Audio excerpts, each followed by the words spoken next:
చాయ్ తాగినరా? నేనైతే చాయ్ తాగుతుండా, ఇంకా అన్నం వండినా, పప్పు చేసిన, ఇంకైతే పని పనికి. ఎలా ఉన్నారు? బాగుంటారా? ఏంటండి టైం అవుతుందండి, అన్నం తింటున్నా. ఇంకా చాయ్ చేసుకుని నేనైతే చాయ్ తాగుతాం. మీరు చాయ్ తాగినరా లేదా? మేము చాయ్ అయితే తాగుతున్నాం. ఇంకైతే అన్నం పప్పు వండి, పాలకూర పప్పు చేసిన, పాలకూర పప్పు వండినా, ఇంకా చాయ్ కాసుకున్నా, చాయ్ తాగుతుండా. చాలా దూరం పోవాలండి, అలాగే తొందరగా తింటున్నా. వెళ్తున్నాం.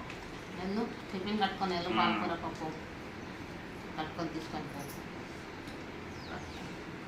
నేను గీట అన్నమైన పప్పు అయితే చెవిటి లేవదంటనా? స్కూల్కి పోదంటనా? దుమ్మలు చాలా అయినాయి, దుమ్మలు ఆ పిల్లయి కైకినాయి జాతికి చందోదర మరి. సరే ఫ్రెండ్స్, నేను గిట్ట ఈరోజు ఊరు వెళ్తుండా, కొంచెం పని ఉంది. మా తమ్ముడు ఇంటిపోతుండా. అదే నేను పైసలు ఇప్పించింది కదా, మా తమ్ముడు ఇస్తలేడు, ఏం చేస్తలేడు. ఇక అక్క మా ఇంటి ఇంకా భూమి ఉంది, అక్క భూమి అమ్ముకొని నువ్వే ఇచ్చి మీ పైసలు నలుగురు అక్క చెల్లెలమండి, మాకు ఎవరికి ఇవ్వలేదు ఏమి. అందుకే ఆ పైసలు భూమి అమ్మేసి మేము పంచుకుంటున్నాం, పోతున్నాం. ఈరోజు మా అక్కలం మేము అందరం పోతున్నాం ఊరికి. మళ్ళీ నేను 2 రోజుల దాకా రేపు పనే రేపు రానానికి 2 వస్తాం. ఏమవుతుందో, మా తమ్ముడు రెడీ ఉండడు ఏనికే, మా అన్న భార్య ఏనికే రెడీ లేదు. ఇప్పుడు పోతే తెలుస్తుంది ఏమవుతుందో, ఆడ గొడవలు అవుతా ఏమవుతుందో తెలియదు. ఇక ఈరోజు పోతే ఊరికి పోతున్నా, పోయి వాళ్ళకు మా తమ్ముడు అయితే తీసుకుంటున్నాడు.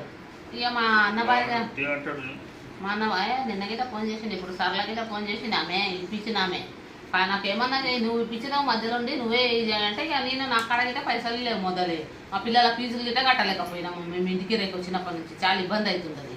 ఇంకా ఇతనికేం పోయిన నెల పనే లేకుండా, ఈ నెల గిట్ట 15 తారీఖు మొన్నటి దాకా వారం దాకా పని లేకుండా, ఈ వారం నుంచే పని చేస్తున్నాడు మంచిగా. ఒక వారం చేసిండు, మళ్ళీ స్టార్టింగ్ అవుతుంది. చేసిన వారం పైసలు గిట్ట రాలేదు. అందుకే మాకే ఇబ్బంది, ఆడ తెచ్చి ఆమె. అందుకనే ఊరిపోయి మా వంట పోతున్నాం. మా అక్క మా చెల్లెలు వస్తారు. నాదే దూరం ఉంది, హైదరాబాద్ నుంచి వెళ్ళిపోవాలంటే నాకే దూరం ఉండదు జర్నీ. అందుకే తొందరగా వెళ్తా, నేను 9 గంటల కల్లా వెళ్తా. 9 గంటల కల్లా పోయి చేస్తాం, పోయి మా తమ్ముళ్ళ ఇంటికి పోయి చేస్తాం. అయినా అందుకని తొందరగా వెళ్ళాలి, తొందరగా తినేసుకొని వెళ్ళిపోతాం ఫ్రెండ్స్. పోయినాక అక్కడ చూస్తా, వీలైతే వీడియో పెడతా నేను. కానీ మన ఫోన్ మొత్తం బంద్ అయిపోతుంది, అది సిమ్ గిట బంద్ అయిపోతుంది, అస్సలు నడవదే. అది ఏమయ్యా జియో సిమ్లు నడవయా ఊర్లో, మొత్తం ఎయిర్టెల్ సిమ్లే నడుస్తాయి, ఎయిర్టెలే నడుస్తాయి, జియో నడవది. అందుకనే ఫోనే నడవది. పెద్దమ్మది ఉందిగా, పెద్దమ్మ ఫోన్కు చేయండి, నా ఫోన్ నడవది.